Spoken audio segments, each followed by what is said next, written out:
Thank you very much, Mr. Chairman. Mr. Patel, welcome. It's great to see you again. I enjoyed our conversation in my office a while back. Let me ask you this. Is it appropriate for the Federal Bureau of Investigation to attempt to recruit spies or informants into religious institutions in this country, particularly Catholic parishes? Is that appropriate? I don't believe so, Senator. Mr. Patel, are you familiar with the recent actions of the FBI in this regard, including this memo that I have right here, making a list of Catholic churches and parishes that they regard as potentially suspect and directing the potential recruitment of informants and other spies, let's be honest, into those parishes? I'm familiar with that memo, Senator. Mr. Patel, would you commit to me that you will, if you are confirmed, that you will finally and officially withdraw this memo and make it clear that this is not only unacceptable, but that it is an absolute violation of the First Amendment that every American enjoys under the Constitution of the United States? If I'm confirmed, Senator, yes. Will you also commit to me that you will conduct an investigation and find out who wrote this memo, who spread this memo, the field offices involved in this memo? Because I can tell you, we've had your predecessor sit right where you're sitting, and he has repeatedly lied to, there's no other word for it, lied to this committee. He told us initially that it didn't happen, that the FBI didn't make any lists of churches. That's not true. We have it. A whistleblower brought forward the list for us. He said then that only one field office had worked on it. Turns out we know from another whistleblower, multiple field offices worked on it. He said that it was never posted on the internal system. It turns out it was. We believe it's still in effect. Will you find out who was involved in this gross abuse of Americans' First Amendment rights?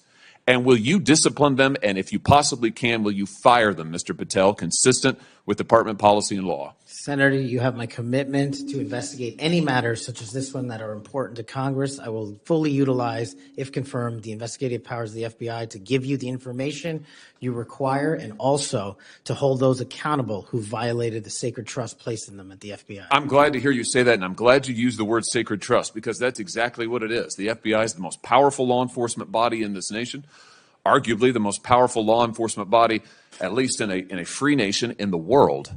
And to have this body corrupted politically such that it is targeting people of faith in this country and then lying about it to this committee and the American people is unimaginable. I'll be honest with you. I never thought this would happen in the United States of America. I just didn't. If you had told me 5 years ago we'd be reading memos like this, I would have said, no way, that's bad fiction. In fact, it's a horrible reality.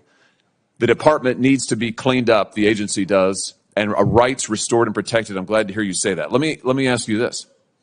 Do you think it is appropriate for the FBI to be sending agents, including counterterrorism agents, to the parents of children who went to school board meetings and asked about critical race theory in their schools, asked about the school's masking policy during COVID? Should those parents be treated as domestic terrorists?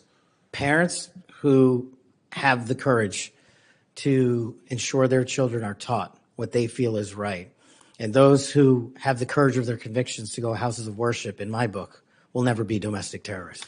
I'm delighted to hear you say that. You're familiar, I am sure, with this memorandum issued by the Attorney General, the last Attorney General, Merrick Garland, directing the FBI and other law enforcement agencies to look into parents who went to these school board meetings, and we know from whistleblowers who've come forward to this committee and given us the evidence that, in fact, the FBI opened multiple cases against multiple parents across the nation, I believe, including in my home state of Missouri, another gross abuse, incredible political power brought to bear against everyday citizens. Why? Because they went to a school board meeting that they're paying for and asked about what their kids were being taught.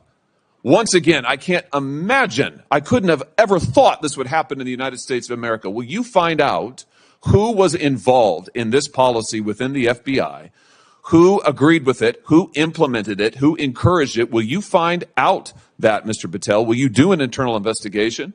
And will you make clear that those who supported this policy are appropriately disciplined? And will you make clear that the FBI will never do something like this again? If confirmed and pursuant to your congressional request, absolutely, Senator. Thank you.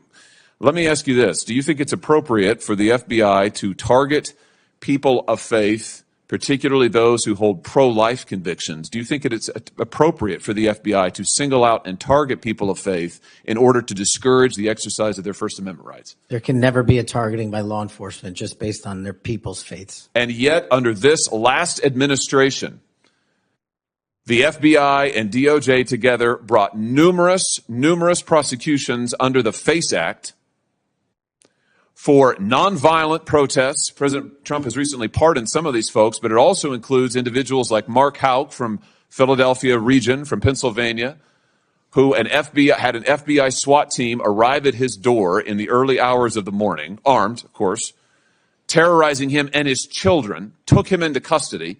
They charged him with a FACE Act violation. Why? Because he took his young son to a peaceful demonstration outside an abortion clinic. When his young son was shoved to the ground, he defended him. Mark Houck was acquitted by a jury, acquitted. Nevertheless, the FBI used their full resources, including a SWAT team, to try and terrorize him. Meanwhile, how many churches that were firebombed or pregnancy care centers that were firebombed, how many of them were protected by the last administration? Just about zero. It is an unbelievable instance of targeting. Mr. Patel, will you end this targeting? If you get to the FBI, if you are confirmed, will you end it? And will you make clear to all agency personnel that there can be no targeting on the basis of religious belief, and this will never happen again in the United States of America, at least not under your watch? Senator, if confirmed, and it speaks to an issue we were talking about earlier, there will be no such targeting if I'm confirmed as FBI director. And the resources of the FBI, which are funded by the American taxpayer dollars, in the 7 minutes that you and I have been talking about, 2 people have died from fentanyl overdoses. 1 person has been shot to death in this country, and 3 people have been raped. The resources of the FBI will go to that mission set and that mission set alone, because America deserves a better brand of justice, and I'm going to give it to them. Fantastic. Here's my last question for you. Do you think it's appropriate for the FBI to try and pressure the largest technology corporations in the world, the most powerful corporations in the world, the social media companies? Do you think it's appropriate for the FBI to pressure them to censor the political speech of everyday American citizens to try and violate the First Amendment? Is that appropriate, do you think, Mr. Patel? No, Senator. Will you put an end to this, Mr. Patel, if you are confirmed at the FBI?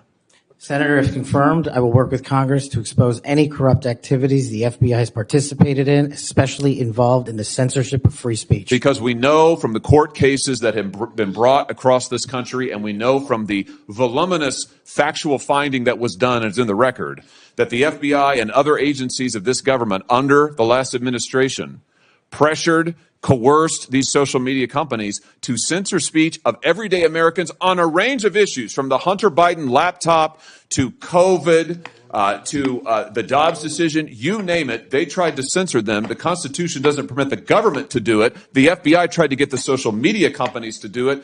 Will you end this practice, Mr. Patel, once and for all? Senator, I will always follow the law. Thank you. Thank you. Thank you, Mr. Chairman. Senator Blumenthal is next. I want to say when he's done, so let's see, the 30-minute break would make it about 12:25 or something. I expect you to be back here on time, and I'm going to have Senator Lee. I'm going to go open the Senate up now. Will you chair for me? Okay, thank you. Thank you, Mr. Chairman. Mr. Patel, welcome. Let me first of all say thank you. Thank you for saying yes when President Trump asked you to serve in this role. I think there are very few roles in all of government that are more important than director of the FBI, and there are very few roles in all of government that are more in need of a fundamental change. You and I have both spent much of our adult lives working in and around law enforcement. And the loss of respect from the American people of the FBI and of the Department of Justice is one of the most tragic developments of the last 4 years. Both the Department of Justice and the FBI have a long history of being apolitical, outside of politics, of being faithful to and focused on upholding the rule of law and keeping the American people safe.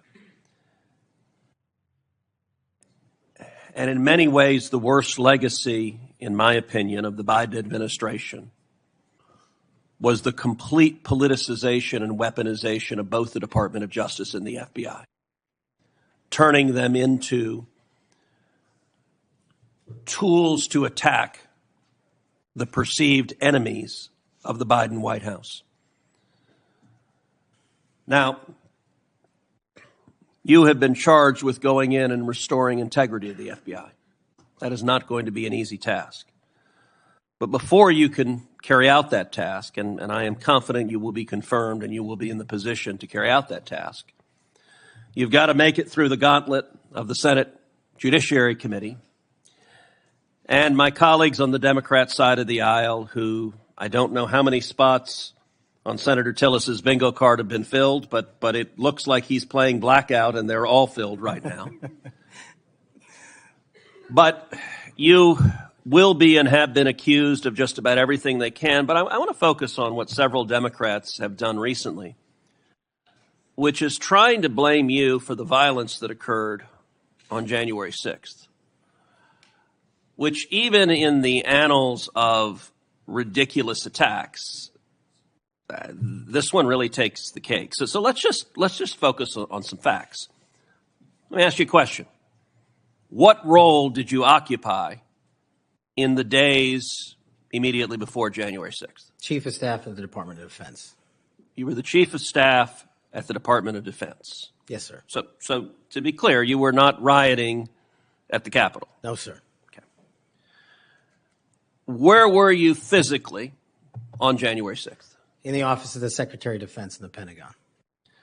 And what were you doing on that day? On that day specifically, responding to preparing to mobilize and deploy the National Guard once we got the lawful request from the local governing authority, which was the mayor of D.C. and the Speaker of the House. Now, how many days in advance were you working to prepare the Department of Defense to help secure the Capitol on January 6th? Days in advance, Senator. We were in the Oval Office on an unrelated national security matter with the President of the United States, the Secretary of Defense, the Chairman of the Joint Chiefs of Staff, and myself. And the President authorized up to 20,000 plus National Guardsmen and women to secure any security measures necessary related to the Capitol. So we were moving to the fullest extent of the law before the requisite request came from a local governing authority days ahead of time. And while you were Chief of Staff at DOD, how many times did DOD approach Capitol Police and ask if they needed National Guard assistance? I believe those letters are well documented, numerous instances, and numerous of those instances, those requests were shut down. Now, am I correct that the Capitol Sergeant at Arms said assistance was unnecessary? That's correct, Senator. Who did the Sergeant at Arms report to? The Speaker of the House. That would have been Nancy Pelosi at the time. Is that correct? Yes, Senator. And would that also be Chuck Schumer, then the Senate Majority Leader? The Sergeant at Arms, yes, Senator, reports up there.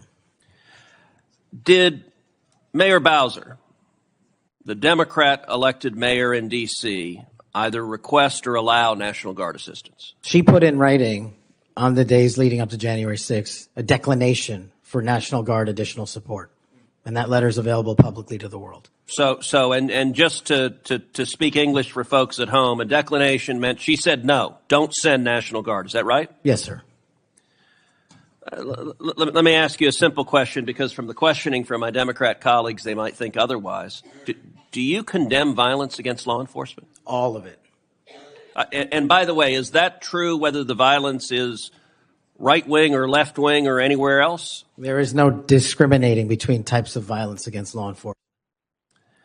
And do you believe those who assault and commit violence against law enforcement should be prosecuted and should be sent to jail? Especially those that kill them. Let me ask you, how many years have you worked in public service? About 16, Senator. And how many years have you worked in particular in law enforcement and prosecution and national security? Over a decade, Senator. You know, I have to say it is ludicrous but sadly predictable that Democrats are endeavoring to tarnish you, to paint a false caricature based on innuendo and smoke. And so you're working to protect the Capitol on January 6th, and yet they're trying to blame you for the violence that occurred. Let me ask you this just as a straightforward matter. What is the job of the FBI, and what will the FBI's role be if and when you are confirmed as its director? The simple motto on the website of the FBI's homepage is to protect American citizens and uphold the Constitution. If I am confirmed as the next director of the FBI, that's what we're going to do and redirect resources to making sure that occurs every single day. Thank you for your willingness to do so, and this committee will hold you to account on restoring integrity at the FBI, and I thank you also for your commitment to transparency. I think that is incredibly important to bringing back integrity, and I'm grateful for it. Thank you, sir.